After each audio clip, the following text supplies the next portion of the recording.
Zdravím, vítám vás na prvním tutoriálu, který se bude zabývat seznámením s taktikama na bosse v instancích. Jako prvním začnu bossem, který se jmenuje Hydros. Najdeme ho v instanci Serpentine Cavern.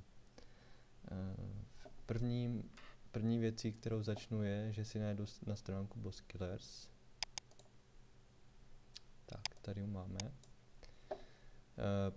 Pro ty, kteří si to pak budou chtít třeba například zopakovat nebo něco podobného, tak se to hledá tak, že si najdeme buď v instancích přesně instancí, anebo na určitého bosse. Já hledám teďka Hydrose, takže si tady najdu Hydrose. Tady si cvaknu na strategii. Takže Hydros je boss, který se nachází, jak jsem už jednou řekl, Serpentine Cavern. Trash před ním je velice jednoduchý, strávením na 15 minut.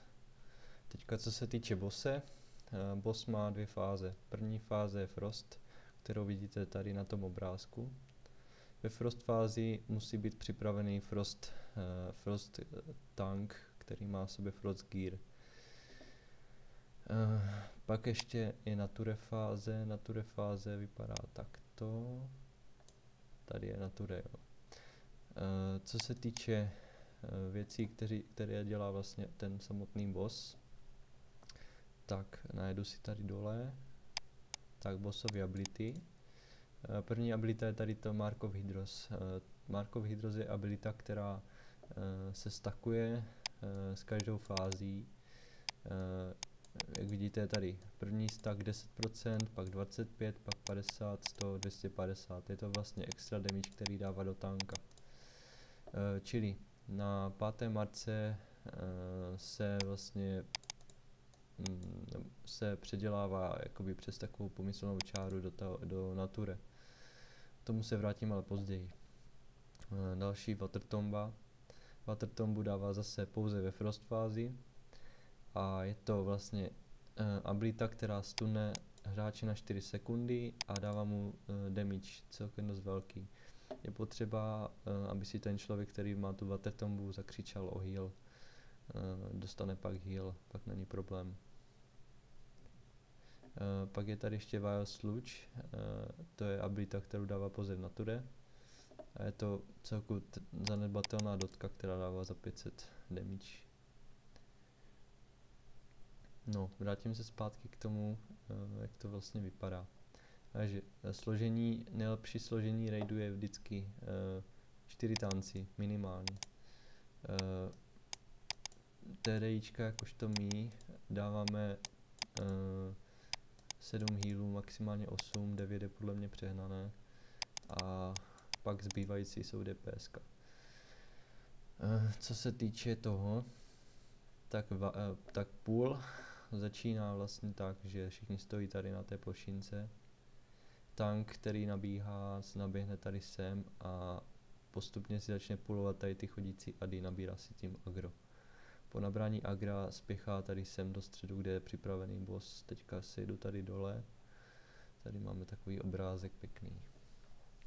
Tady tento obrázek už vlastně ukazuje fázi 2, která vlastně zaznamenává přechod z Frost do Nature, ale my to použijeme jakože to je první fáze. Takže si představte, že tady tento boj je vlastně tady, jo. Čili tank ve Frost Gearu dobíhá sem, s misdirectem si nabere bosse. Tankuje ho tady v tom středu, jak ukazuju na kurzoru. Celý raid se přemístí do této části, tady za těma dvoma vlaječkama a úkolem toho raidu je, abych to řekl, jednoduše nepřeagrovat, jo. Protože kdyby nějaký člověk stál tady v této části a boss by se tankoval tady a přeagroval by, tak přetažením tady přes tu pomyslnou čáru by ho přitáhl do Nature a spavnul by 4 adů. Ti 4 adi se spavnou vždycky po každém překročením té čáry. Čili fight probíhá následovně. Tank doběhne sem, začne si ho tankovat. Raid stojí tady, jeden normálně damage. Na 5. marce a dejme tomu 8 sekundách se stopuje kompletně damage a celý raid společně s tankem se přesouvá tady sem dole, kde se předělá do nature. V tu chvíli ztratí kompletně agro a na to je už připravený off-tank, který je v tom nature gearu. Tady to modré, to jsou adi, které spavne. Každý ten ad bude mít svého tanka. A teďka, jak to proběhne? Takže překročí se čára, spavne se do nature, spavne 4 ady. Většinou ten Frost se ve Frost gearu hodí hnedka Thunderclap, všecko se nalepí hnedko na něho a rozebere se to. Jak jsem říkal, nejlepší mě ty 4 tanky s tím, že jeden tank má bose, dva si vezme jeden tank a pak po jednom většinou tady ten spodní si bere main tank a tady ten jeden další off tank. Poté po nagrování všech 4 adů se to stáhne k bossovi, vyávečkuje, jede se boss. Tak toto vlastně pokračuje furt, že pokaže na 5. marc zase se přesouvá do Frost, zase si otankuje Frost Gear tank, zase 4 adi, zase vyávečku a zase přetáhnout a tak dokola, až má v podstatě 0%. Ještě jsem zapomněl jednu věc, že ten boss má enrage, tady je samozřejmě napsaný enrage má na 10 minut, čili nezanedbávat tu damage, je prostě furt stabilní focus damage do něj. Abych to teda zopakoval, začíná pulem sem, tank si obere sem, ještě jednou ukážu tady, tankuje po 5 markách, přesun, nabrání 4 adů, vyálečkování, zase přesun, zase to samé.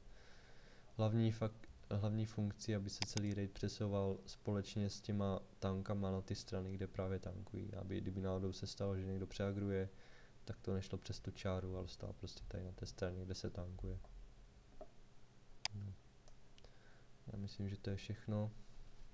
Děkuji za pozornost a příští taktika bude na Larkna. Čau.